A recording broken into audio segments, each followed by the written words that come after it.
ये सवाल कुछ ऐसा ही है कि आप पूछें कि एटम बम गिरने के बाद आदमी मरेगा या नहीं मरेगा। गुटखा, तंबाकू, शराब, ये 3 चीज़ें गारंटीड है कि आपके शरीर को अंदर से खोखला कर रही है, कहीं ना कहीं आपको कैंसर जैसी बीमारी की तरफ लेके जा रही है। बिल्कुल सर। केवल दांत चमकाने से थोड़ा ही ना होगा, आपको अपना शरीर भी स्वस्थ रखना होगा। दांत नहीं तो आंत नहीं, तो दांत रहना कितना इम्पोर्टेंट है सर? तो दांतों का होना सबसे ज़रूरी है ताकि हमारा खाना सही ढंग से डाइजेस्ट हो सके और हम अपने जीवन और खाने का मज़ा ले सकें। पेरेंट्स जो सबसे बड़ी गलती करते हैं अपने बच्चों के दांत के प्रति, सबसे बड़ी गलती होती है, बेटा चुप हो जाओ नहीं तो सुई लगवा देंगे डॉक्टर के पास ले जाके। जो मिस इंडिया कॉन्टेस्ट होता है जी, उसके लिए एक अलग से डॉक्टर उन्होंने हायर किया है केवल स्माइल डिज़ाइन के लिए मुंबई में। अरे वाह। देखिए बहुत मुश्किल से हमें स्माइल मिलती है। भगवान हम लोगों को 2 सेट ऑफ दांत देते हैं, तीसरा सेट देने के लिए हम लोग हैं, जी। लेकिन हम तक मत पहुंचिए। जी। जो गॉड गिवन सेट्स हैं उनको संभाल के रखिए। जो सेकंड सेट आपको मिलता है परमानेंट वाला, दैट इज़ वेरी प्रेशियस।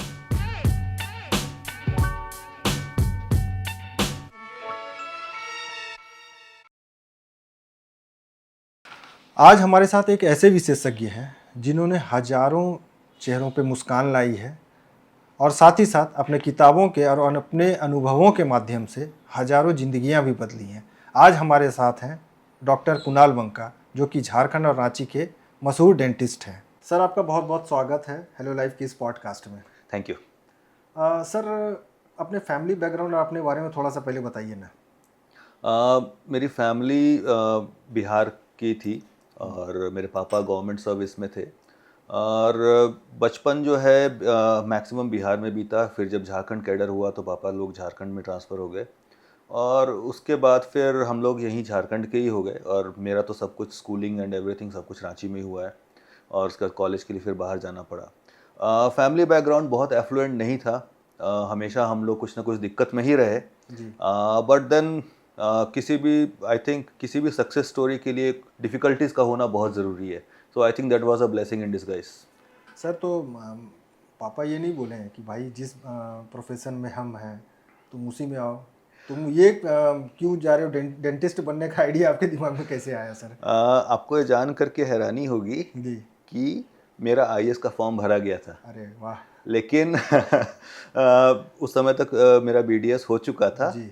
और उसके बाद फिर पापा बोले कि नहीं गवर्नमेंट सर्विस में आना है, आईएएस का यूपीएससी का फॉर्म भरना है। फॉर्म भराया, जिस दिन सिलेबस मेरे हाथ में आया ना उस दिन प्लान ड्रॉप हो गया मेरी तरफ से। जी। मेरे को समझ में आ गया कि ये मेरे बस का नहीं है, मेरे लिए डेंटिस्ट्री ही बेस्ट है। और 5 साल जो मैंने दिए थे इस प्रोफेशन को पढ़ाई करने के लिए, दैट इज़ द बेस्ट। और डेंटिस्ट्री में आने का जो ख्याल आया उस समय बहुत एमबीबीएस का होता था कि डॉक्टर बनना है तो एमबीबीएस ही बनना है। तो मेरा ये था कि कुछ अलग करना है। सब कोई एमबीबीएस बन रहे हैं बट यहाँ पे हमारे मुंह में बहुत बड़ी बड़ी समस्याएं होती हैं। बचपन से मैंने देखा था कि मेरी नानी, मेरी दादी, सबके मुंह में दांत की समस्या होती थी और किसी को आराम नहीं मिलता था। तो मुझे लगा कि किसी तरह से लोगों को आराम दिया जाए। बस मैं अगला सवाल यही पूछने वाला था सर कि ये मतलब ये आइडिया क्यों आया कि डेंटिस्ट ही बनना है? उस समय के लिए मतलब इसके प्रेरणा के मतलब प्रेरणा कहाँ से मिली डेंटिस्ट बनने की? हाँ, उस समय के लिए डेंटिस्ट्री बिल्कुल नई चीज़ थी और लोग इसमें जाना नहीं चाहते थे। इनफैक्ट जिनका रैंक नीचे आता था उनको डेंटिस्ट्री मिलता था।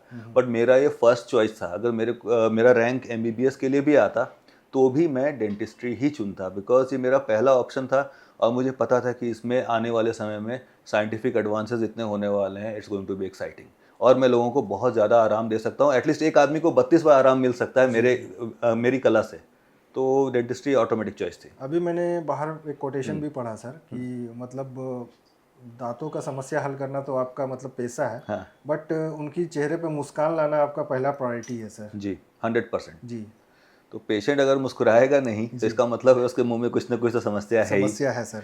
तो उसको दूर करना हमारा काम है और हमारी कोशिश रहती है कि हर पेशेंट एक स्वीट सी मुस्कुराहट लेकर के जाए। इनफैक्ट जब हम लोग दांत भी निकालते हैं ना किसी का, तो कोशिश यही रहती है कि बिना दांत के वो मरीज़ बाहर ना जाए। जब वो बाहर जाके मुस्कुराए तो सब यही बोलें कि भाई इसकी मुस्कुराहट कितनी बढ़िया है। मेरे लाइफ का यही एक पर्पस है कि हर किसी की स्माइल बहुत ही ब्यूटीफुल हो जाए। सर, मतलब एक बार होता है ना कि आपने निर्णय ले लिया कि आपको डेंटिस्ट बनना है सर, लेकिन कभी आगे फ्यूचर में जाके लगा कि भाई मेरे से तो अब गलती हो गई, हो नहीं पा रहा है, और पापा ने भी ताना मारा हो, मैंने तो बोला था पहले ही। ऐसा लगा था। जी। जब मेरा बीडीएस कंप्लीट हुआ था उस समय मेरे पास बिल्कुल पैसे नहीं थे क्लिनिक लगाने के लिए। जी। कोई स्कोप नहीं था फ्यूचर के लिए, कुछ समझ में नहीं आ रहा था करना है क्या, क्योंकि उस समय क्लिनिक लगाने के लिए 5 लाख रुपए की ज़रूरत हुआ करती थी। बिल्कुल। और उस समय फिर मैंने परेशान होकर के इवन एमबीए का फॉर्म भरा, और संजोगवश एमबीए क्लियर हो गया, मणिपाल में एडमिशन होने वाला था। और मैं उस समय मैं दिल्ली में ट्रेनिंग ले रहा था डेंटिस्ट्री की, तो बस दोपहर की ट्रेन थी और मणिपाल जाना था एमबीए ज्वाइन करने के लिए। पता नहीं क्या हुआ, किस्मत में था कुछ कि मैं अपनी टीचर से मिलने गया, फाइनल गुड बाय कि मैम हो गया अब गुड बाय डेंटिस्ट्री। तो मैम ने एक चीज़ बोली थी कि कितना भी एमबीए कर लो, कुछ भी कर लो, बट क्लिनिकल प्रैक्टिस में जो सेटिस्फैक्शन है वो तुमको और कहीं नहीं मिलेगा। जी जी। और वो बात मेरे मन में बैठ गई। और उसके बाद फिर नेक्स्ट टिकट जो मणिपाल की थी ट्रेन की, वो रांची की हो गई। जी। और पैसे नहीं थे, पता था, फिर भी क्लिनिक खोलना था, किसी तरह से काम करना था, तो बस हो गया। मतलब यूँ कह सकते हैं कि डिसीजन मतलब जो लिया आपने भविष्य के लिए, वो कहीं ना कहीं जाके सही साबित हुआ ये और पापा को अपने बोलने का मौका नहीं दिया। जी, बिल्कुल मौका नहीं दिया। और जो भी हुआ मेरे समझ से ये this was God's indication, universe का इंडिकेशन था कि आपको ये करना है, आप इसमें अच्छे हो, आप ये करो। तो इसीलिए सारा हाथ पांव मारने के बाद, सारी कोशिशों के बावजूद भी डेंटिस्ट्री ही मेरा फ्यूचर और मेरा फेट हुई। एंड थैंकफुली इतना प्यार मिला लोगों का कि आज के दिन में आई कैन से कि प्रोफेशन मेरे लिए बहुत अच्छा रहा। एंड पापा को मौका ऑब्वियसली नहीं मिला। तो सर जब आप रांची में आए अपना कोर्स कंप्लीट करके, एज ए डॉक्टर जब अपना प्रैक्टिस आपको चालू करना था, तो मतलब क्या चुनौती आया सर यहाँ पे? बहुत चुनौतियाँ थी उस समय। डेंटिस्ट्री मतलब कुछ नहीं, डेंटिस्ट डॉक्टर नहीं होता है। जी डेंटिस्ट का काम है बस दांत निकालना और कोई तरह से कुछ दांत लगा देना। जी। तो बहुत सारी चुनौतियाँ थी, लेकिन और मरीज़ों में कुछ भी अवेयरनेस नहीं था उस समय। हम लोगों को आरसीटी करने के लिए मेहनत करनी पड़ती थी, पेशेंट को समझाना पड़ता था कि दांत मत निकालो। इम्प्लांट और सर्जरी तो बहुत दूर की बात है। जी। तो बहुत सारे चैलेंजेस थे, लोग ट्रस्ट नहीं करते थे। मेरी एज काफ़ी कम थी उस समय, एट द एज ऑफ क्या एज रहा होगा सर? 23.5 जब मैंने प्रैक्टिस स्टार्ट की थी। जी तो लोग विश्वास ही नहीं करते थे कि इसको काम भी आता है। जी। और काम जो आता है वो एडवांस लेवल का आता है, वो भी लोगों को नहीं पता था, समझ विश्वास नहीं करते थे। और लोगों को ट्रीटमेंट पे भी ट्रस्ट नहीं था उस समय, इतना सारा एडवांसमेंट्स नहीं था। तो काफ़ी चैलेंजेस थे प्रैक्टिस को इस्टेब्लिश करना। पहला था कि प्रैक्टिस चले कोई तरह से, ताकि हमारा रोज़मर्रा का खर्चा निकल सके। बिल्कुल बिल्कुल सर।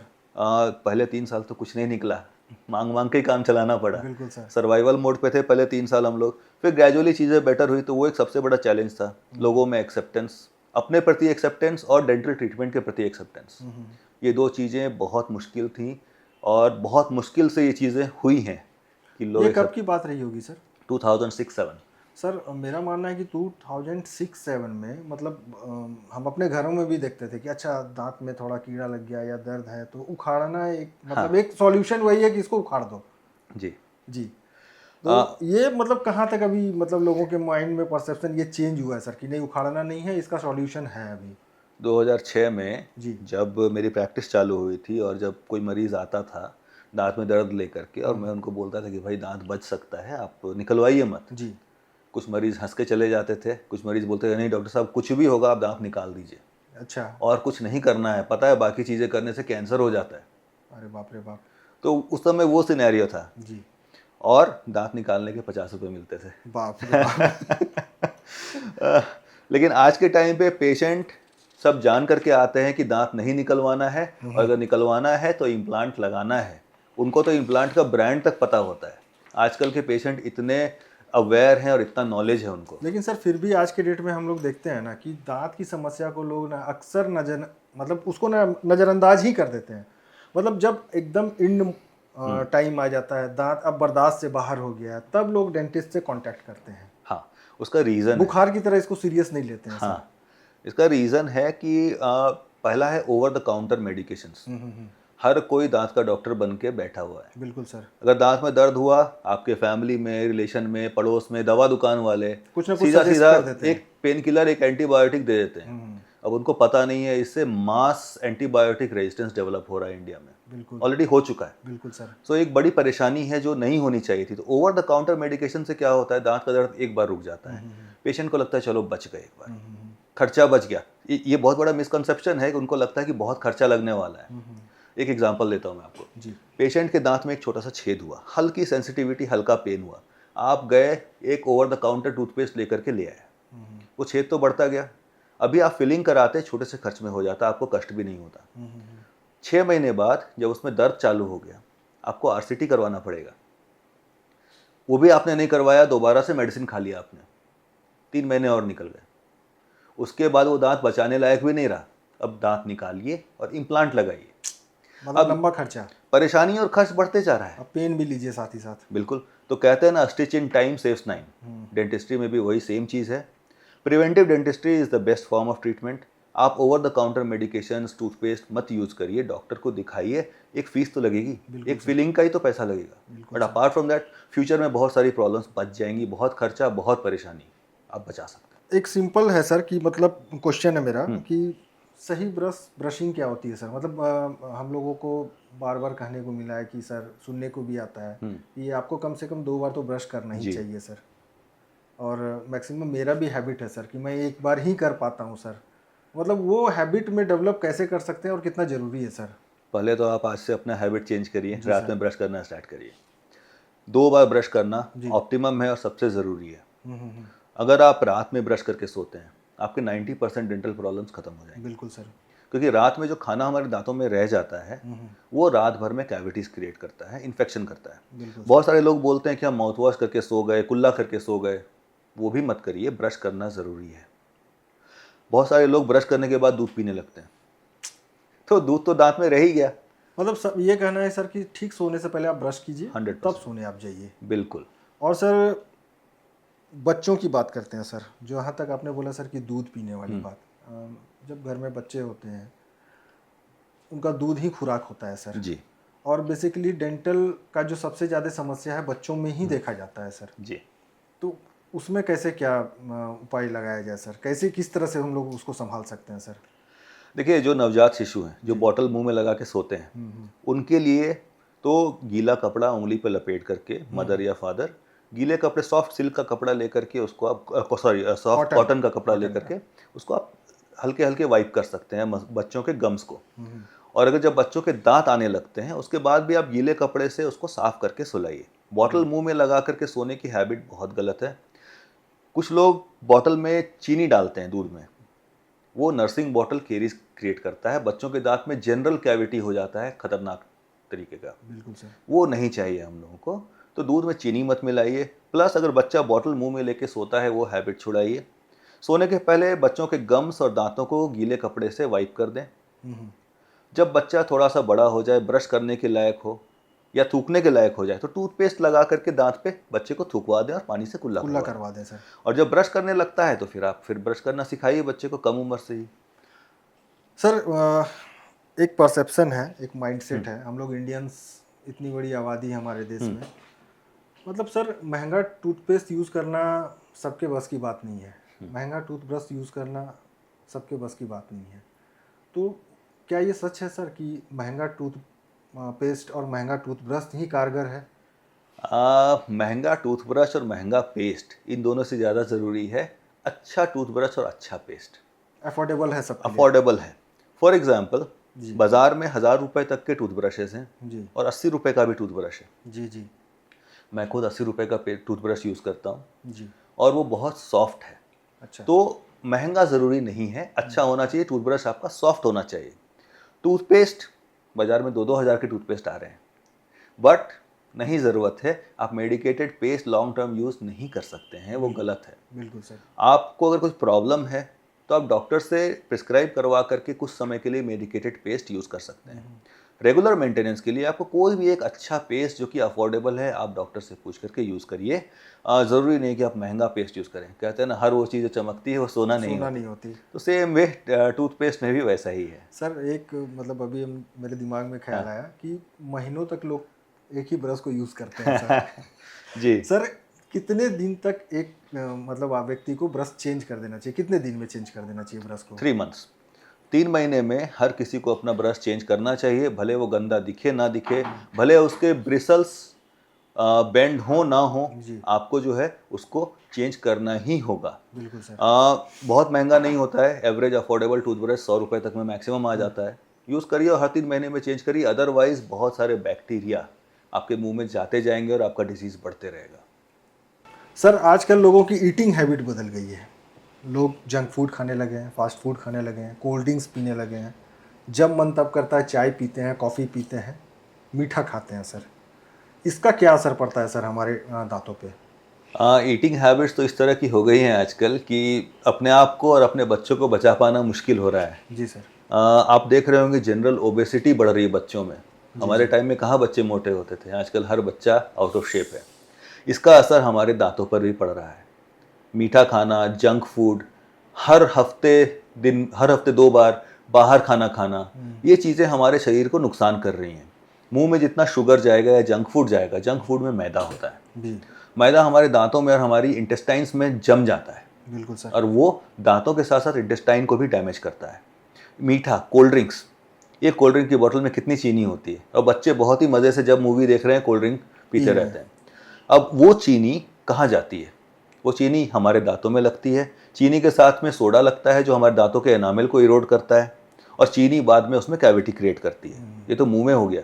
हमारी बॉडी में जब जाता है, ओबेसिटी क्रिएट करता है बच्चों में, ब्लड प्रेशर और हार्ट पे प्रेशर क्रिएट करता है। हाँ सर, मैं अभी तो देख रहा हूँ छोटे छोटे बच्चों को हार्ट अटैक हो रहा है। जी। सर मेरा एक मतलब मैंने सोचा था कि पूछा क्या दांत के मतलब कारण, गंदगी के कारण या दांत के अच्छे रख रखाव नहीं रख करने के कारण हार्ट का बीमारी हो सकता है या कोई बिल्कुल। और भी बीमारियां हो सकती है जो कि बहुत ही खतरनाक है? बहुत सारी बीमारियां हमारे मुंह से जुड़ी हुई हैं जो लोग समझते नहीं हैं और समय पे एक्शन नहीं लेते हैं। बिल्कुल सर। फॉर एग्जाम्पल मसूड़े की बीमारी, पायरिया, हर कोई बोलता है पायरिया हो गया है। उससे क्या होगा? हमारे मसूड़े से खून आता है, हम्म। ब्लड सप्लाई डायरेक्ट हमारे हार्ट में जाता है। बिल्कुल सर। अगर मसूड़े में इन्फेक्शन है, वो डायरेक्ट हमारे हार्ट पे जाएगा और हमारे हार्ट में इन्फेक्शन क्रिएट करेगा। ये एक चीज़ होती है। जिनको डायबिटीज़ होता है, डायबिटीज़ हमारे मसूड़ों की बीमारी के साथ डायबिटीज़ बढ़ता है और जितना डायबिटीज़ बढ़ता है उतनी मसूड़ों की बीमारी बढ़ती है। इसके अलावा जब हम जंक फूड खाते हैं या कुछ भी और बीमारी होती है हमारे पेट में, हमारे जीभ में और गाल के टिश्यूज़ में काफ़ी तरह के अल्सर्स या इन्फ्लामेशन हो जाते हैं। तो इन चीज़ों से बचना बहुत ज़रूरी है और हमारे डाइट इस और लाइफस्टाइल, जो हम लोग रात में देर तक खाना खाते हैं, लेट नाइट डिनर्स 12 बजे खा रहे हैं, 1 बजे खा रहे हैं, हमारी बॉडी उसको डाइजेस्ट करने के लिए नहीं बनी है। रात में 10 बजे के बाद हमारी बॉडी रेस्ट और डिटॉक्स मोड में चली जाती है। बिल्कुल सर। उसके बाद खाना खाना मतलब हम अपनी बॉडी के क्लीनिंग इंजन को डिसरप्ट कर रहे हैं। अगर हमारी बॉडी सेल्फ क्लेंजिंग नहीं कर रही है तो वो टॉक्सिन्स हमारे बॉडी में ही जमा होंगे बिल्कुल और सर। जब टॉक्सिन्स हमारी बॉडी में जमा होंगे तो शरीर बीमार होगा ही होगा। बच्चों में डायबिटीज़ बहुत बढ़ गया है, हार्ट डिजीज़ यंग लोगों में बढ़ते जा रहा है। कारण कुछ भी बोल लीजिए, lifestyle is one of the major reasons. Sir चलिए, बच्चों के तो cold drinks and fast food पे हमने बात कर ली सर। बड़ों पे आते हैं सर। बड़े लोग सर, मैक्सिमम सबकी बात नहीं करूँगा सर, गुटखा हो गया, हाँ, सिगरेट हो गया, शराब हो गया और भी बहुत सारे ऐसे नशीले पदार्थ हैं। उनको लाइफ में हर कुछ चाहिए, बट उनके दांत गंदे दिख रहे हैं, उनसे उनको कोई मतलब नहीं है। ठीक है ना? ये कहाँ तक सर डैमेज कर रहा है युवाओं को, बड़े लोगों को? सर आप क्या सलाह देना चाहेंगे बड़े लोगों को? ये सवाल कुछ ऐसा ही है कि आप पूछें कि एटम बम गिरने के बाद आदमी मरेगा या नहीं मरेगा। क्योंकि ना जी। गुटखा, तंबाकू, शराब, ये 3 चीज़ें गारंटीड है कि आपके शरीर को अंदर से खोखला कर रही हैं, कहीं ना कहीं आपको कैंसर जैसी बीमारी की तरफ लेके जा रही हैं। बिल्कुल सर। तो ये चीज़ तो हम लोग को बिल्कुल नहीं करना चाहिए। मेरे पास कई पेशेंट ऐसे आते हैं जिनको पार्टी में जाना है लेकिन गुटखा खा के आते हैं, बोलते हैं मेरा दांत 1 दिन के लिए वाइट कर दीजिए। केवल दांत चमकाने से थोड़ा ही ना होगा, आपको अपना शरीर भी स्वस्थ रखना होगा, बिल्कुल सर। अपनी हैबिट्स को स्वस्थ रखना होगा। अगर आप अल्कोहल पीते हैं, आपके शरीर से अल्कोहल निकलने में 24 घंटे से ज़्यादा का समय लगता है। बिल्कुल सर। अगर आप एक सिगरेट स्मोक करते हैं, आपका लाइफ एक्सपेक्टेंसी 10 मिनट्स कम हो जाता है। तो ये चीज़ें नहीं करना है। गुटखा खाते हैं तो मुंह में कैंसर होता है। तो इन चीज़ों को अवॉइड करना है और 100% अवॉइड करना है। इसमें कोई भी आपको कोई भी सॉफ्ट कॉर्नर इन चीज़ों के लिए नहीं होना चाहिए। सर लोग कहते हैं, मतलब एक बचपन में कहावत थी, हमारे बड़े बुजुर्ग कहते थे, दांत नहीं तो आंत नहीं। जी। मतलब आप लाइफ में मज़े लेना चाहते हैं कुछ खाने का, तो उसको छोड़ दीजिए। अगर कुछ आपको हेल्दी भी खाना खाना है तो दांत रहना कितना इम्पोर्टेंट है सर, इस कहावत को आप कहाँ तक जस्टिफाई करते हैं सर? जी देखिए, जो भी चीज़ हम लोग खाते हैं सबसे पहले डाइजेशन कहाँ स्टार्ट होता है? जी। हमारे मुंह में। हम जब खाना चबाते हैं और हमारे मुंह में जो सलाइवा होता है वो उस खाने से मिल के सबसे पहले डाइजेशन वहाँ पे स्टार्ट करता है। उसके बाद ही खाना हमारे पेट में जाता है और तब हमारा पेट उसको डाइजेस्ट कर पाता है। तो अगर हमारे दांत नहीं हैं, हम खाना चबा नहीं पा रहे हैं, तो फर्स्ट स्टेप ऑफ डाइजेशन हमारा रुक गया। बिल्कुल सर। उसके बाद जब पेट में खाना जा रहा है तो ठीक से डाइजेस्ट नहीं होता है, और जब ठीक से डाइजेस्ट नहीं होगा तो ऑब्वियस सी बात है कि गैस और एसिडिटी और कई तरह की और बीमारियां क्रिएट होने लगती हैं, लीवर पे प्रेशर पड़ता है। जी। तो दांतों का होना सबसे ज़रूरी है ताकि हमारा खाना सही ढंग से डाइजेस्ट हो सके और हम अपने जीवन और खाने का मज़ा ले सकें, क्योंकि हर बाइट में टेस्ट होता है। उस टेस्ट को हम माइंडफुली अगर चबाएंगे तभी हमको मिलेगा। कितने लोगों की मेहनत होती है उस खाने को हमारे प्लेट तक लाने के लिए, बिल्कुल सर। और हम अपने दांतों को गवा देते हैं, क्योंकि नेचर का सबसे बड़ा गिफ्ट हम एंजॉय नहीं कर पा रहे हैं। बिल्कुल सर। दांत को मेंटेन करने में या डेली उसको मेंटेन करने में कितना वक्त लगता है? मैक्सिमम 3 2 से मिनट 3 सुबह, मिनट। 3 मिनट शाम।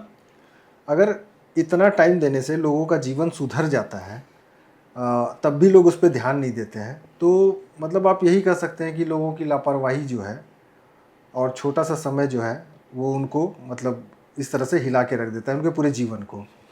हम अगले सवाल की तरफ बढ़ते हैं सर। पहले के लोग जो है ना, दांतों की सर्जरी को लेके मतलब बहुत डर जाते थे। जी। अभी जब से टेक्नोलॉजी आया है सर, लाइफ कितना आसान हो गया आपके लिए भी और मरीज के लिए भी? टेक्नोलॉजी ने हमारी लाइफ को बहुत इजी बना दिया एज ए डेंटिस्ट, जी। बिकॉज सारा कुछ गाइडेड होता है, प्लान्ड होता है। इनफैक्ट अब जब हम सर्जरीज करते हैं, सपोज इम्प्लांट सर्जरी कर रहे हैं, पेशेंट का स्कैन लेकर के हम सॉफ्टवेयर पे पहले सर्जरी करते हैं कंप्यूटर के ऊपर। उसके बाद उससे एक गाइड बनता है ताकि पेशेंट के मुंह में उस गाइड का इस्तेमाल करके हम सर्जरी को हूबहू वैसा ही कर सके, कम से कम कष्ट के साथ। बिल्कुल सर। अब तो ऐसा हो गया है कई बार पेशेंट गाइडेड इम्प्लांट सर्जरी करने के बाद दर्द की गोली की भी ज़रूरत नहीं पड़ती उनको। बिल्कुल सर। तो साइंस एंड टेक्नोलॉजी, हमारी लाइफ तो इजी हुई है, उससे पेशेंट की भी लाइफ बहुत इजी हुई है। इनफैक्ट अब सर्जरी से डरने की वैसी ज़रूरत नहीं है। सर हम अभी पढ़ रहे थे जब हमको आपका पॉडकास्ट करना था जी। तो एआई और रोबोट क्या सर इसका जगह लेगा? मतलब जैसे आज आप डेंटिस्ट हैं सर, आने वाले समय में क्या रोबोट डेंटल सर्जरी करेंगे? देखिए, एआई इम्पैक्ट करेगा सर? देखिए एआई आज भी हमारे जीवन में है, जी। बट एआई ह्यूमंस को रिप्लेस नहीं कर सकता है। बिल्कुल सर। उसी तरह से रोबोट्स भी आएंगे, इनफैक्ट आ रहे हैं, रोबोटिक आर्म्स डेंटिस्ट्री में भी आ रहे हैं, बिल्कुल सर। बट वो डेंटिस्ट को रिप्लेस नहीं कर सकते, बिकॉज उसको भी ऑपरेट करने के लिए एक स्किल्ड सर्जन की ज़रूरत होगी ही होगी। बिल्कुल सर। तो एआई और रोबोटिक्स कभी भी ह्यूमन इंटरवेंशन को रिप्लेस नहीं कर सकते हैं। ह्यूमन टच और ह्यूमन फीलिंग्स किसी भी सर्जरी के लिए सबसे ज़रूरी होता है। तो AI is not a danger, it's an aid, वो मदद करने के लिए। जैसे कि किसी का दांत टूट गया, बिल्कुल दांत गायब हो गया है, तो ये क्या पॉसिबल है कि उसको परमानेंट दांत उसका लगाया जा सके और मतलब उसको मेंटेन करना इजी हो? परमानेंट दांत लग गया है तो कभी दर्द ना हो, पेन ना हो, मेंटेन करने के मतलब जैसे नेचुरली हम मेंटेन करते हैं उस तरह से मेंटेन कर सकें? जी, ऐसा हो सकता है। जैसे आपके दांत है ना जी। या जैसे मेरे दांत हैं, एग्जैक्टली वैसा ही हम लोग मरीज को दे सकते हैं जिसके मुंह में एक भी दांत नहीं है। मेंटेनेंस जैसा हमारा है वैसे उनका रहेगा। जो हम खा पी सकते हैं वो भी खा पी सकते हैं। कैसे होता है? बहुत सिंपल तरीका है। इम्प्लांट्स की मदद से हम लोग करते हैं। कुछ इम्प्लांट्स मरीज़ के मुंह में लगा करके उसको किया जा सकता है। पूरा प्रोसेस गाइडेड और प्लान्ड होता है। कहीं पर भी किसी मरीज़ को कोई दर्द या परेशानी या भविष्य में चल के कोई बीमारी नहीं होती है। बहुत सारे लोगों में मिसकंसेप्शंस होता है कि इम्प्लांट लगाए या कोई सर्जरी कराए हम लोग मुंह में तो उसके बाद कैंसर हो जाएगा। वैसा नहीं होता है। ये हमारे फ़ायदे के लिए होता है, हमें आराम मिलता है। आप खुद सोचिए, अगर किसी के मुंह में दांत नहीं है, कुछ खा नहीं पा रहा है, और हम लोग उसको 3 महीने में फिक्स दांत लगा करके देते हैं, तो उसका जीवन कैसा बदलेगा? बहुत सुधर जाएगा सर, बहुत ही सुधर जाएगा। सर एक सवाल हमको ये करना था कि जो प्रेग्नेंट महिलाएं होती हैं उनका लाइफ बहुत ही हिला हुआ रहता है, वो किस तरह से अपने आप को इस रूल में लाएं, अपने दांत को मेंटेन रख पाएँ? जी, प्रेगनेंसी में ना हमेशा देखने को मिलता है कि लेडीज़ को बहुत सारे डेंटल प्रॉब्लम्स आ जाते हैं। बिल्कुल सर। और इसका मेजर रीज़न है लैक ऑफ प्लानिंग। भी जब आप प्रेगनेंसी प्लान कर रहे हैं उसके पहले आपको अपने दांतों को और गम्स को हेल्दी करना होता है। एक डेंटल चेकअप कराएं। जहाँ कहीं भी कैविटीज़ है या कुछ भी ट्रीटमेंट रिक्वायर्ड है वो आप पहले करा लें। दांतों की सफाई करा लें, ताकि प्रेगनेंसी के दौरान जो हार्मोन्स आते हैं हमारे मसूड़ों में या हमारे बॉडी में, वो प्रेगनेंसी जिंजिवाइटिस क्रिएट तो करेंगे ही, लेकिन उसकी वजह से आपको तकलीफ ना हो और बाकी बीमारियां ना बढ़ जाएं। अक्सर ऐसा होता है कि कोई छोटा सा प्रॉब्लम है, छेद है, प्रेगनेंसी के टाइम में काफ़ी पेन हो जाता है बिल्कुल सर। और हम लोग उस समय ट्रीटमेंट नहीं कर पाते हैं। इनफैक्ट एंटीबायोटिक्स भी नहीं दे पाते हैं बहुत सारे। बिल्कुल सर। तो बेहतर होगा कि पहले, प्रेगनेंसी के पहले हम लोग अपने डेंटल चेकअप ज़रूर कराएं, दांतों को साफ करा के जो भी बीमारी है थोड़ी बहुत वो सब ठीक करा लें, उसके बाद हम लोग प्रेगनेंसी की तरफ बढ़ें। कैल्शियम भी सर उसमें बहुत Yes. ज़रूरी पड़ता है। जी। मतलब सर उनका लाइफ स्टाइल हो, मतलब वो खुद दूसरे पे डिपेंडेंट हो जाती हैं, उनका ऐसा बॉडी स्ट्रक्चर हो Yes. जाता है, सारा कुछ हो जाता है। तो सर उनको मतलब खान पान कैसा रखें कि नहीं चलो ठीक है, हमारा हेल्थ भी ठीक रहे, दांत भी ठीक रहे। देखिए, प्रेगनेंसी के टाइम पे बहुत हेल्दी और न्यूट्रिशियस डाइट होना चाहिए। कैल्शियम और आयरन तो डॉक्टर बोलते ही हैं कि बिल्कुल सर। लेना ही चाहिए। बिल्कुल sir. Dental point of view से हम लोगों को बहुत स्ट्रिक्ट हाइजीन मेंटेन करना होता है प्रेगनेंसी के टाइम पे। थोड़ा बहुत मसूड़ों की सूजन कॉमन होती है। आपको एक माउथ वॉश रेगुलर यूज़ करना चाहिए ड्यूरिंग प्रेगनेंसी, और अगर माउथ वॉश बर्दाश्त नहीं हो रहा है, आपको वॉमिटिंग टेंडेंसी हो रहा है, तो आप गुनगुना पानी थोड़ा सा नमक डाल करके कुल्ला ज़रूर करें, जिससे कि आपका जो है ओरल हेल्थ मेंटेन रहे, इन्फेक्शन ग्रो ना करे। बिल्कुल सर। सर आप डॉक्टर के साथ साथ एक लेखक भी हैं सर। जी। ये किताब लिखने का आइडिया कहाँ से आया और आपको सर टाइम कैसे आपने निकाला सर बुक लिखने को? देखिए, जब कोविड था ना, जी। कोविड के टाइम में मेरा जीवन बहुत कष्ट वाला हो गया था। जी। बहुत सारी प्रॉब्लम्स थी, प्रैक्टिस अचानक से रुक गई, मनी मैनेजमेंट आता नहीं था। जी। तो उस समय बहुत टाइम मिला बैठ करके सोचने का कि कहाँ गलती हुई, क्या सही हुआ, और मैंने कहाँ पर अपने जीवन में बड़ी बड़ी गलतियाँ की। जी। जी। उसके बाद जब बैठ करके मैंने सोचा तो लगा कि यार ऐसी गलती तो सब कर सकते हैं, ऐसी चीज़ें सब कर सकते हैं। तो अगर कोई मेरे को पहले उस समय बता देता कि भाई ये गलती मत करो, तो शायद मेरा जीवन आज अच्छा होता। बिल्कुल सर। तो फिर मैंने सोचा कि चलो अपने एक्सपीरियंस को एक बुक में डालते हैं, ताकि बाकी लोगों को हेल्प हो जाए। अगर कोई वो मिस्टेक्स कर रहा है तो उसको थोड़ा सा हेल्प मिल जाएगा, उसको वो रुक जाए गलती करने से। तो मेरे लिए बुक लिखने का एक ही पर्पस था कि अगर एक भी जीवन मेरे बुक से प्रभावित होता है अच्छे तरीके से, जी। तो मेरे लिए वो बुक सफल है। किन किन विषयों पर सर आपने किताब लिखी है? मेरे 2 जॉनर्स हैं। पहला है सेल्फ हेल्प, जो मेरा 30 डेज चैलेंज जो आ चुका है, जी। और नेक्स्ट बुक आ रही है 10 स्टेप्स टू सक्सेस, अच्छा। जो 2 मंथ्स में पब्लिशिंग में चली बिल्कुल जाएगी। बिल्कुल। पहले तो सर बहुत बहुत बधाई आपको। Thank you. और इसके अलावा डेंटिस्ट्री पे मेरी 4-5 बुक्स हैं, जी। जो कि ऑलरेडी पब्लिश हो चुकी हैं, जो बेसिकली डेंटिस्ट के लिए हैं, बट मासेस के लिए और हर किसी के लिए यही 2 बुक्स हैं फिलहाल, 30 डेज चैलेंज और 10 steps to success.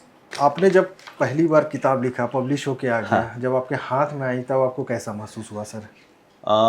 It was a dream come true. जी। एक्चुअली मेरे पापा का बचपन से सपना था कि उनकी बुक पब्लिश हो। वो जब छोटे थे काफ़ी लिखते थे, poetry and stories and everything, but वो कभी पब्लिश करा नहीं पाए बिकॉज ऑफ फैमिली बैकग्राउंड, जो स्ट्रगल्स थे। फिर सर्विस में आ गए, वहाँ भी काफ़ी स्ट्रगल्स थे, एंड कभी वैसा समय नहीं मिला उनको कि वो पब्लिश करा सकें या इस पर फोकस कर सकें। तो मेरी जो पहली बुक पब्लिश हुई थी, उसका रिलीज़ डेट मेरी कोशिश थी कि अपने पापा के बर्थडे पर ही हो, बिल्कुल क्योंकि मेरी बुक एक ट्रिब्यूट थी उनको, कि वो जो पब्लिश कराना चाह रहे थे वो मैंने वहाँ को एक स्टार्ट करके दिया उनको। उसके बाद उनकी बुक पब्लिश हुई, अच्छा। बट मैंने एक स्टार्ट करके दिया। तो वो मोमेंट मेरे लिए बहुत गर्व का मोमेंट था कि पहला है कि एक सपना पूरा हुआ, दूसरा है कि मैं ऑल ओवर द वर्ल्ड लोगों की मदद कर पा रहा हूँ, अपनी बातों को लोगों तक पहुँचा पा रहा हूँ। मेरी बुक पे कई अलग अलग कंट्रीज से काफ़ी रिव्यूज़ आए, काफ़ी लोगों के कमेंट्स आए। अभी भी मेरे कई लोगों के मेल आते हैं, कुछ यूएस से या कुछ ऑस्ट्रेलिया से, बहुत जगह से आते हैं। तो हर रोज़ सुबह उठ करके जब ऐसा कुछ मेल्स मिलता है, फ़ैन मेल या कुछ भी, तो बहुत अच्छा लगता है कि चलो आज एक और आदमी को, एक और ह्यूमन बीइंग को हेल्प करने का मौका मिला। तो बहुत बहुत मज़ा आया बुक लिख करके। सर आज का दौर इंटरनेट का दौर है जी। सर, और आज हमारे जो युवा हैं देश के और पूरे दुनिया के आप बोल सकते हैं सर, वो मोबाइल पे लगे रहते हैं सर। तो बुक पढ़ना कितना ज़रूरी है सर? थोड़ा सा मोबाइल से हट जाए लोग, बुक पढ़े तो क्या प्रभाव आ सकता है उनके जीवन में सर? आ, आपको पता है, आदमी का दिमाग जो है ना, स्क्रॉल करने के लिए नहीं बना है, बिल्कुल सर। है ना। अगर स्टडीज़ में पाया गया है कि अगर आप स्क्रॉल 15 मिनट करते हैं ना, आपके ब्रेन का एक हिस्सा शिथिल हो जाता है, नम हो जाता है। बिल्कुल सर। तो बुक पढ़ना आदमी के दिमाग के लिए एक टॉनिक की तरह है, एक मेडिसिन की तरह है। मेरी बुक में भी लिखा हुआ है कि बुक पढ़ना is a way of life. मैं खुद एक दिन में 3 अलग अलग बुक्स पढ़ता हूँ, दिन में 3 अलग समय पे। मतलब सर कंप्लीट बुक या फिर मतलब कुछ नहीं, चैप्टर्स? कुछ एक टारगेट है, जैसे आधा घंटा सुबह, आधा घंटा वैसा करके 3 अलग अलग जॉनर्स की बुक मैं दिन में पढ़ता हूँ। जी। तो पढ़ने से क्या होता है कि आपको बहुत सारी चीज़ें पता चलती हैं, बहुत सारी ऐसी चीज़ें जो कि आप नहीं जानते हैं। फॉर एग्ज़ाम्पल, अगर आप गांधी जी की जीवनी पढ़ रहे हैं या नेल्सन मंडेला की जीवनी पढ़ रहे हैं, तो आप उनके साथ रह रहे हैं उस पल में, आप उनके जीवन को उनकी आंखों से देख रहे हैं, उनके आंखों तो बहुत सारी चीज़ें सीखने को मिलती हैं। जी। आप वो आपके कोच बन जाते हैं। बिल्कुल सर। जब आप कोई स्टोरी पढ़ रहे हैं, आप किसी दूसरी दुनिया में पहुंच जाते हैं ट्रांसफॉर्म होकर के, या आप कोई सेल्फ हेल्प बुक पढ़ रहे हैं, आप अपने आप को डेवलप कर रहे हैं। तो बुक पढ़ने से दिमाग के जो न्यूरॉन्स हैं वो फायर होते हैं, और दिमाग की एक्टिविटी काफ़ी हद तक बढ़ जाती है। ह्यूमन ब्रेन बना है काम करने के लिए, स्क्रॉल करने के लिए नहीं, सोशल मीडिया के लिए नहीं। बिल्कुल तो ह्यूमन ब्रेन को एक्टिव रखने के लिए पढ़ना बहुत ज़रूरी है। एंड जीवन में हर रोज़ एक नई चीज़ अगर आप सीखेंगे ना, तो साल में 365 नई चीज़ें आप सीखेंगे, या 365 वेज में आप अपने आप को इम्प्रूव कर सकते हैं। बिल्कुल सर। आप सोचिए साल के अंत में आप कहाँ होंगे। सही बात है सर। तो मैं आपका सलाह ये लेता हूँ सर। मैं भी आज से ठानता हूँ कि मैं भी कम से कम रोज़ कुछ पन्ने प्लीज़ पढ़िए। पढ़ूँ। सर बिना डिग्री का डॉक्टर नहीं बना जा सकता है, ये बात तो कंफर्म है। लेकिन सर कितना ज़रूरी है व्यवहारिक होना एक डॉक्टर को सर? डॉक्टर को व्यवहारिक होना बहुत ज़रूरी है। आप मशीन की तरह इलाज नहीं कर सकते जी जी सर। कि बुक में ये लिखा हुआ है, हमको वही करना है। बिल्कुल सर। पेशेंट आ गया, बस नाइफ लेकर के काट देना है। बिफोर बीइंग अ डॉक्टर आपको एक ह्यूमन बीइंग बनना है। आपको मरीज़ की ज़रूरत को समझना होगा। मरीज़ को ज़रूरत क्या है, मरीज़ क्या कर सकता है और क्या चाहता है, उसके आधार पे आपको ट्रीटमेंट को मॉडिफाई करना पड़ता है। इसीलिए मैंने पहले कहा था कि एआई और रोबोटिक्स कभी ह्यूमन डॉक्टर्स को रिप्लेस नहीं कर सकते, है। क्योंकि हम ही तो समझ सकते हैं मरीज़ को क्या चाहिए, कहाँ दर्द हो रहा है। बिल्कुल सर। तो as a doctor technical knowledge अलग है, ह्यूमन नॉलेज अलग होता है। सर एक अच्छी स्माइल जी पर्सनालिटी को इम्प्रूव कर सकती है जी। और कॉन्फिडेंस बढ़ा सकती है, इसको कितना आप मानते हैं सर? अच्छी स्माइल का इम्पोर्टेंस ये है जी कि जो मिस इंडिया कॉन्टेस्ट होता है, जी। उसके लिए एक अलग से डॉक्टर उन्होंने हायर किया है केवल स्माइल डिज़ाइन के लिए मुंबई में। अरे वाह। डॉक्टर संदेश मायकर हैं, जो कि केवल और केवल मिस इंडियाज़ के स्माइल को डिज़ाइन करते हैं। आप इसका इम्पोर्टेंस इससे समझ लीजिए। जिन लोगों के सामने के दांत नहीं होते जी। हैं, वो मुंह छुपा के ढक के हंसते हैं, इनके टेढ़े मेढ़े होते हैं, अक्सर आपने देखा होगा, मुंह ढक के हंसने की हैबिट होती है। तो ये स्माइल से ही तो होता है। अगर स्माइल अच्छी है तो आप कॉन्फिडेंटली मुस्कुरा सकते हैं जी। और कॉन्फिडेंटली आप लोगों के सामने जा सकते हैं। मेरा ही एग्जांपल ले लीजिए, मेरे दांत टेढ़े मेढ़े थे बहुत बहुत ज़्यादा, तो मुझे हंसने में ख़राब लगता था लोगों के आगे। जी। फिर कॉलेज के टाइम पे ब्रेसेस लगे और मेरी स्माइल कुछ हद तक बेटर हो गई।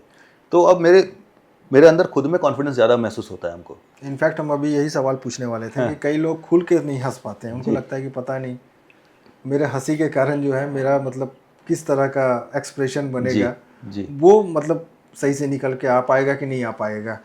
आज की जो युवा पीढ़ी है सर, बहुत जल्दी हार मान जाती है। उन्हें क्या सलाह देना चाहेंगे सर? बहुत जल्दी आप सुसाइड के सर, अभी बीते दिन आपने देखा होगा सर जी कि हमारे शहर में एक दुर्घटना घटी। जी। काफ़ी दुखद था जी और ऐसा नहीं होना चाहिए। जी। इनफैक्ट इसके पीछे ना इमीडिएट सेटिस्फैक्शन का जो मेंटालिटी है वो कहीं ना कहीं पर आता है। जो फास्ट फूड कल्चर है या जो रील कल्चर है कि इमीडिएट हमको ग्रेटिफिकेशन मिले, बिल्कुल सर। वो चीज़ नहीं होनी चाहिए। विदाउट स्ट्रगल, विदाउट वेटिंग आपको कुछ भी नहीं मिल नहीं मिल सकता है। सकता है। तो सब कुछ तुरंत उम्मीद करना, उसके बाद हार जाना ऑप्शन नहीं है। आपको मेहनत करना ही होगा, और तब तक मेहनत करना होगा जब तक कि आप सफल नहीं हो जाते। आप किसी को देख लीजिए, इतिहास उठा के किसी को देख लीजिए, जितने भी सक्सेसफुल लोग हैं, कोई ऐसा नहीं है कि पैदा हुआ सक्सेसफुल हो गया या सो के उठा और एकदम सब कुछ सक्सेसफुल, वैसा तो होता नहीं है। मेहनत करनी पड़ती है। बिल्कुल सर। हम लोग देखते हैं रतन टाटा को आज के टाइम पे, अरे वो तो सक्सेसफुल हैं, बट उनका स्ट्रगल कोई नहीं जानता है। सही बात है सर। तो हम लोगों को सक्सेस के पीछे के स्ट्रगल को पढ़ना होगा, उसको समझना होगा और अपनी लाइफ में उससे कंपैरिजन करना होगा, तुरंत से हार नहीं माननी होगी। बिल्कुल सर। सर जहाँ तक हम जानते हैं कि डॉक्टर्स का लाइफ काफ़ी बिजी रहता है, यस। मतलब इस बिजी शेड्यूल में सर आप कैसे अपने आप को सेल्फ मोटिवेटेड रखते हैं? आपका सर क्या रूटीन है जो आप उसको फॉलो करते हैं और मोटिवेशन आपके पीछे पीछे चलता है सर? मेरी रूटीन बहुत स्ट्रिक्ट है। जी। सुबह में 5 बजे उठ जाता हूँ मैं। जी जी। उठने के बाद फिर मेडिटेशन, 10-15 मिनट कुछ पढ़ना, और उसके बाद जिम 1 घंटा, और उसके बाद फिर 3 to 5 किलोमीटर्स का वॉक। ये मेरा डेली का रूटीन है 5 डेज़ अ वीक। शाम में 4 बजे के बाद मैं पेशेंट नहीं देखता, और उसके बाद का समय मेरे फैमिली के लिए होता है, वाइफ के लिए, बच्चों के लिए और पेरेंट्स के लिए, और इसी में कुछ समय मेरे लिए अपने लिए होता है। मेरा मानना है कि अगर आप अपने लिए समय निकालेंगे तो ही आप दूसरों को समय दे पाएंगे।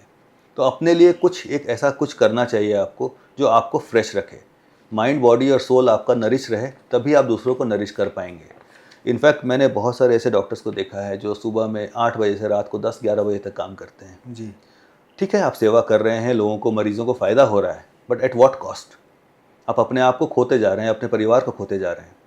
मेरे लिए सबसे इम्पोर्टेंट मेरी फैमिली है, मेरे पेरेंट्स हैं, मेरी वाइफ है, मेरी बच्ची है। बिल्कुल सर। तो उन लोगों को खुश किए बिना और किसी को मैं खुश नहीं कर सकता। That's very clear. तो प्रायोरिटीज़ आपको सेट करना होगा, बाउंड्रीज बनाना होगा। मतलब सब चीज़ नहीं, आप हर एक फ्रंट पे आप सब नहीं कुछ खेल नहीं कर सकते। सकते, सब कुछ नहीं कर सकते। ये नहीं है कि भाई आप इधर भी चले गए उधर भी चले गए और सारे अचीवमेंट्स आपके ही झोले में आके गिरे। वैसा नहीं होता वैसा है। नहीं हो सकता है। That's true sir. सर कोई ऐसा घटना या कोई ऐसा मरीज जिसने आपको इमोशनल कर दिया हो, भावुक कर दिया हो सर? ऐसा तो रोज़ ही होता है, मतलब जी। कई बार ऐसा होता है कि पेशेंट बहुत नीडी पेशेंट आता जी है, जी सर। बहुत जगहों से परेशान होकर के, और हम लोग उसको ट्रीटमेंट बताते हैं, बट वो पेशेंट अफोर्ड नहीं कर पाता है। वो बहुत दर्द देने वाली चीज़ है कि पेशेंट ट्रीटमेंट अफोर्ड नहीं कर पाता है। हम लोग अपने एंड से जितना होता है वैसे पेशेंट्स को मदद करते हैं, लेकिन हमारा भी लिमिट है, क्योंकि सब कुछ हमको खुद से फंड करना होता है। बिल्कुल सर। तो बहुत मुश्किल हो जाती है हर किसी की मदद करने में। एक ख़ास इंसिडेंट है जो आज तक मेरे मन में बसा हुआ है।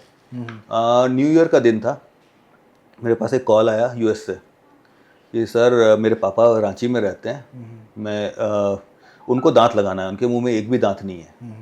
तो वो लड़का यूएस में रहता है और वो इंडिया आया 10 जनवरी को, अपने पापा के मुंह में पूरा इम्प्लांट लगवा के फिर गया, एंड वो बोल करके गया कि मेरे पापा को कॉस्ट के लिए मत बताइएगा, ये मेरी जिम्मेवारी है। तो वो एक इंसिडेंट है जो कि आज तक मोटिवेट करता है, और लगता है कि हर किसी को ऐसा होना चाहिए। बिल्कुल सर। सर महिलाओं के लिए कोई सिंपल लेकिन पावरफुल कोई एडवाइस हो तो दीजिए ना। महिलाओं के लिए ना मेरे पास 3 एडवाइस है। जी। पहला, इतना पढ़ें कि उनको किसी पर डिपेंड करने की ज़रूरत ना पड़े। जी। दूसरा, इतना स्ट्रांग बने कि कोई उनको प्रताड़ित ना कर सके, कोई उनको तंग ना कर सके, कोई छेड़ ना सके। जी। तीसरा, अपने दांतों का बहुत ख्याल रखें, क्योंकि महिलाओं को कैल्शियम की बहुत कमी होती है। जी। आफ्टर द एज ऑफ 40 दांत बहुत तेज़ी से ख़राब होते हैं।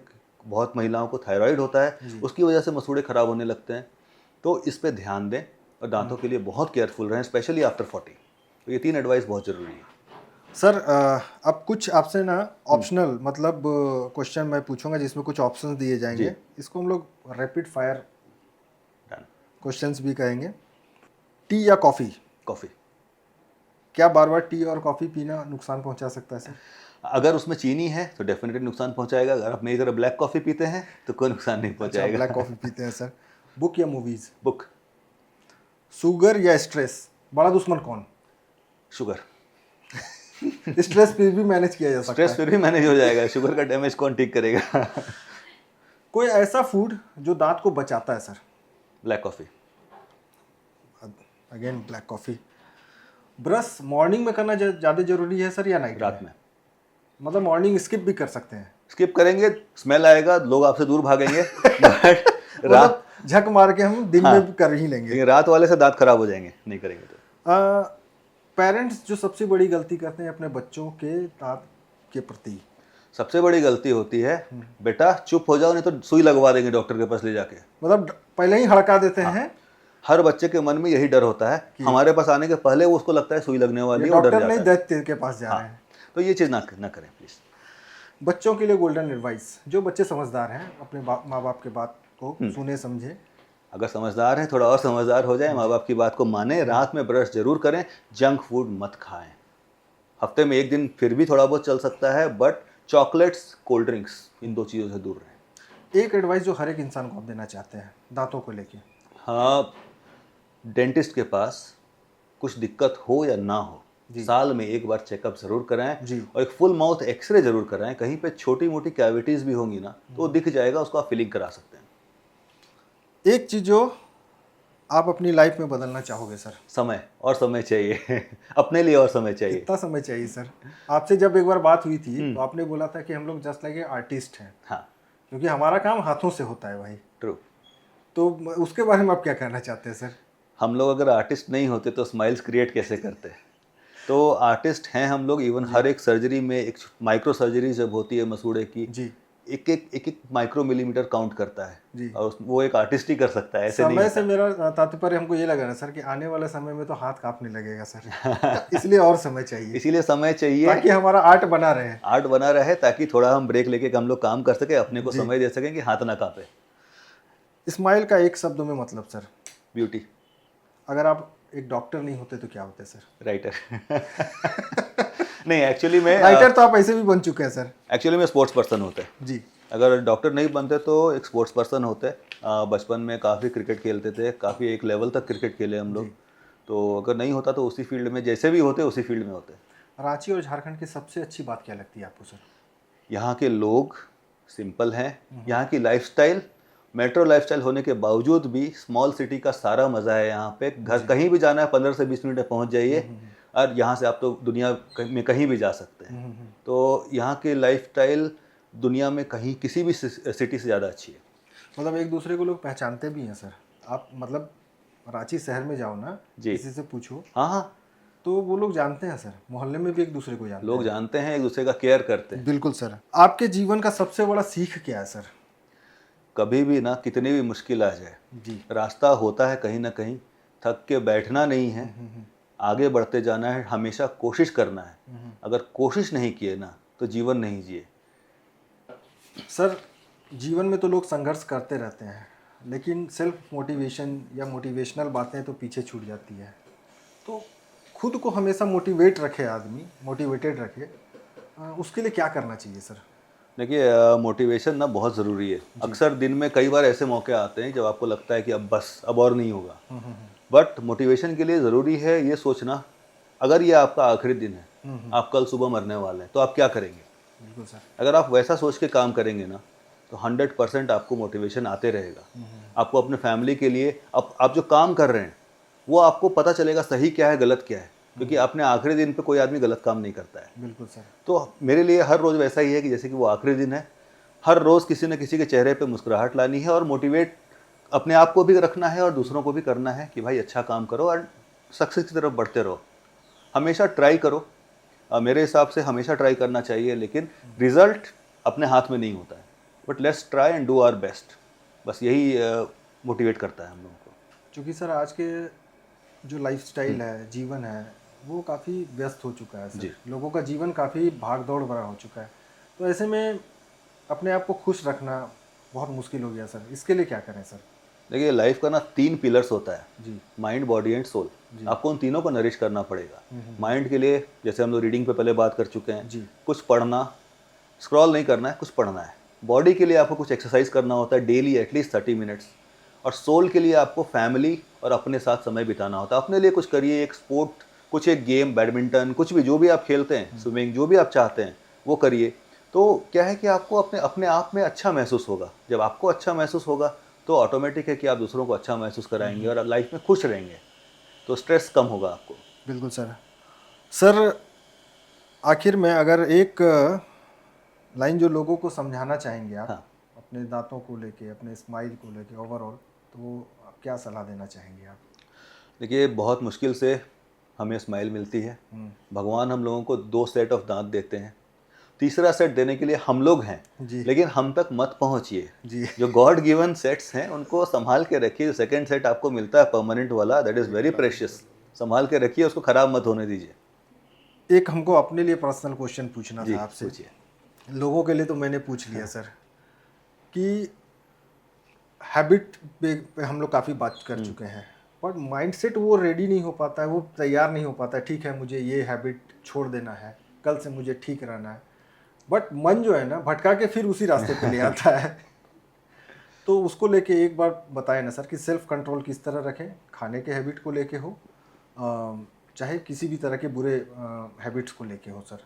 ये एक बार में सेल्फ कंट्रोल आता नहीं है। जी जी कोई भी हैबिट बनते बनते एटलीस्ट 28 डेज का समय लगता है। जी जी ये स्टडी में भी हुआ है कि 28 दिन में ही हैबिट बनती है। जी जी तो आपको कोई भी हैबिट अगर छोड़ना है या नया हैबिट क्रिएट करना है, उसके लिए आपको रिवॉर्ड सिस्टम क्रिएट करना पड़ेगा। जी जी फॉर एग्जाम्पल, अगर कोई सिगरेट पीता है तो एक रिवॉर्ड ऐसा सेटअप करिए कि अगर आज मैंने एक सिगरेट नहीं पिया तो उसके बदले मेरे को ये रिवॉर्ड मिलेगा। बिल्कुल सर।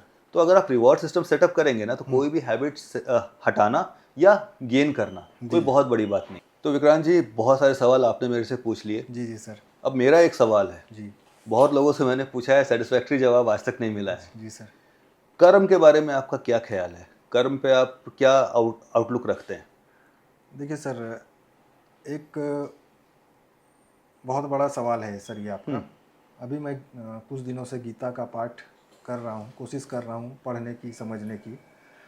तो उसमें बार बार लोग बोलते हैं कि भगवान श्री कृष्ण जो अर्जुन को उपदेश देते हैं कि कर्म करते चलो, फल की चिंता ना करो। तो उसमें अर्जुन बोलते भी हैं कि बिना फल की चिंता किए हुए मतलब हम कैसे कर्म करें, मोटिवेशन ही नहीं आएगा। तो भगवान श्री कृष्ण बहुत अच्छा आंसर देते हैं। और एक मेरे परिचित हैं श्री अभय कुमार मिश्रा जी, उनसे बहुत पहले बात हुई थी, उनको पता नहीं अब याद भी नहीं होगा, उन्होंने भी बोला था, गीता के बारे में ही बातचीत हुई थी, बहुत अच्छे से समझाया था कि भगवान श्री कृष्ण कहते हैं ये आपका मन हो या ना हो, कर्म तो आपको करना ही है।